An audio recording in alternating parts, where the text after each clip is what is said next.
suasana Al-Haram pada pukul almost 2 AM. Yang penting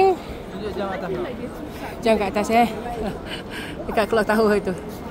Yang penting J79 masih buka, yang bermaksud nak buat tawaf masih boleh di dataran.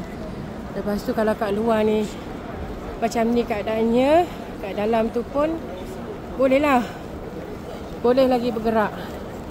My sister pun rasanya tengah buat tawaf sekarang. So insyaAllah 15 Zulhijjah masih doable lagi untuk buat tawaf, siapkan haji. Jangan berdesak-desak, kata orang Indonesia. Jangan berdesak-desak. Kalau tak sihat, tunggu dulu sampai keadaan reda sikit untuk habiskan rukun haji.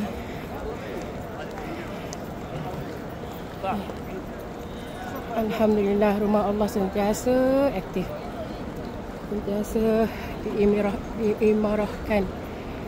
Esok Saudi akan buka semula visa umrah.